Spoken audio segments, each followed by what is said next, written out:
بسم اللہ الرحمن الرحیم۔ السلام علیکم۔ حقائق بیان کرتے ہیں کہ ایک نہایت بوڑھے آدمی پر بادشاہ کا گزر ہوا جو درخت لگا رہا تھا۔ بادشاہ نے اس سے دریافت کیا، تجھے امید ہی ہے کہ ان کے بارآور ہونے تک زندہ رہے گا اور ان سے پھل کھائے گا؟ اس پر اس عقل مند بوڑھے نے جواب دیا، پہلے لوگوں نے ہمارے لیے درخت لگائے تو ہم نے پھل کھایا، اب ہم آنے والوں کے لیے لگا رہے ہیں تاکہ وہ پھل پائیں۔ بادشاہ یہ سنتے ہی خوش ہوا اور اس نے 1000 درہم عنایت کیے۔ وہ بوڑھا شخص مسکرا دیا۔ بادشاہ نے ہنسنے کا سبب پوچھا۔ وہ کہنے لگا، میرے ان درختوں نے بہت جلد پھل دیے کہ تجھ سے انعام حاصل کیا۔ یہ سنتے ہی بادشاہ کو مزید تعجب ہوا اور 1000 درہم اور عطا کر دیے۔ بوڑھا پھر ہنسا۔ بادشاہ بولا، اب ہنسنے کا سبب کیا ہے؟ وہ کہنے لگا، دوسروں کے لیے درخت تو سال میں ایک ہی بار پھل دیتے ہیں، میرے درختوں نے 2 بار پھل دیا۔ اس ادا پر بادشاہ نے 1000 درہم اور مرحمت فرما دیے اور چلتا بنا۔ حضرت عبداللہ بن سلام رضی اللہ تعالیٰ عنہ فرماتے ہیں، درخت لگانا نہ چھوڑو، اگرچہ دجال کا بھی ظہور کیوں نہ ہو، یعنی قیامت کی بڑی بڑی نشانیاں بھی ظہور پذیر ہونے لگے، تب بھی درخت لگانے سے نہ رکو۔ حضرت عثمان ذو النورین رضی اللہ تعالیٰ عنہ عمر رسیدہ ہونے کے باوجود درخت لگایا کرتے۔ آپ سے دریافت کیا گیا کہ اس ضعیف العمری میں بھی درخت لگاتے رہتے ہیں۔ آپ نے فرمایا، میں چاہتا ہوں کہ روز قیامت میرا حشر نیک بختوں میں ہو اور میں اس حالت میں نہ اٹھوں کہ میرا معاملہ تباہ کاریوں کے ساتھ ہو، یعنی جو لوگ درخت لگاتے ہیں روز قیامت ان کا ساتھ نیک بختوں میں ہوگا۔ حضرت علی رحمہ اللہ علیہ تفسیر سورہ یوسف میں تحریر فرماتے ہیں کہ حضرت موسیٰ علیہ السلام سے اللہ تعالیٰ نے فرمایا، جب کاشتکار زمین میں غلہ ڈالتا ہے تو اس کھیت میں برکت ڈالنے کے لیے اللہ تعالیٰ 1000 فرشتے بھیج دیتا ہے، اور جب بالیاں نکلنے لگتی ہیں تو 3000 فرشتے اتارتا ہے جو ان بالیوں میں برکت ڈالتے ہیں، پھر وہ ایک ایک دانے سے 3 یا اس سے بھی زیادہ ظاہر ہونا شروع ہو جاتی ہیں، جیسے اللہ تعالیٰ کے ارشاد ہے، سلمان اس درخت کو کہتے ہیں جس کی ابتدا زیادہ شاخیں نکلیں، اور جب فصل کے کاٹنے کا وقت آتا ہے تو اللہ تعالیٰ 6000 فرشتوں کو بھیجتا ہے جو اس فصل کے ایک ایک دانے میں برکت ڈالتے ہیں۔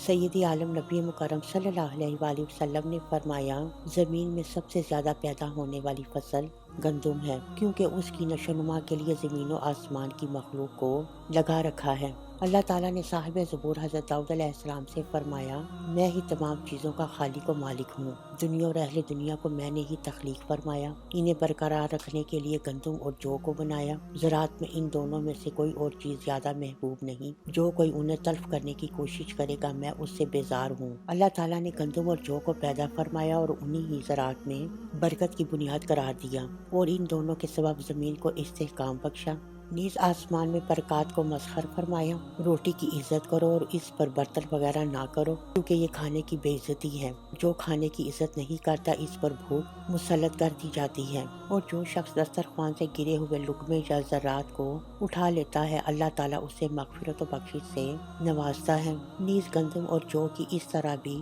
عزت و تکریم کو ملحوظ رکھا گیا ہے کہ اگر روٹی آ جائے تو سالن کا انتظار مناسب نہیں۔ حضرت علی رضی اللہ تعالیٰ عنہ اپنے غلام کے ساتھ کہیں جا رہے تھے کہ اس نے ایک گرا ہوا دانہ اٹھایا اور کھا لیا۔ حضرت علی رضی اللہ تعالیٰ عنہ نے یہ دیکھتے ہی اسے آزاد کر دیا۔ جب آزاد کرنے کا سبب دریافت کیا گیا تو آپ نے فرمایا، کیونکہ نبی کریم صلی اللہ علیہ وآلہ وسلم نے فرمایا ہے کہ جو شخص گرے ہوئے دانے کو اٹھائے اور پھر اسے صاف ستھرا کر کے کھا لے، اسے اللہ تعالیٰ اسی عمل کے پیش نظر پیٹ میں جانے سے قبل مغفرت و بخشش سے نواز دیتا ہے۔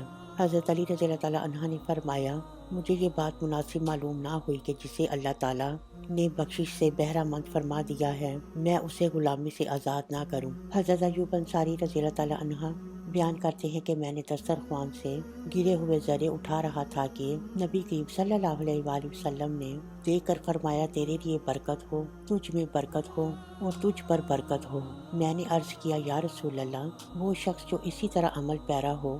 آپ نے فرمایا، اور اس کے لیے بھی یہی کچھ ہے۔ نیز جو شخص ایسا عمل کرتا ہے اللہ تعالیٰ اسے جذام، برز اور فالج جیسے موذی امراض سے محفوظ رکھتا ہے۔ اللہ تعالیٰ نے حضرت سیدنا ابراہیم علیہ السلام سے فرمایا، میں نے گندم اور جو کو پیدا فرمایا اور ان کو منافع سے بھر دیا، بس جو لوگ اس کی قدر و منزلت نہیں کرتے انہیں ڈر سنائیے، کیونکہ اس کی بے توقیری کے باعث میں باران رحمت کو روک رکھتا ہوں۔ زمین پر جو سب سے پہلے صنعت ظہور پذیر ہوئی وہ کاشتکاری ہے۔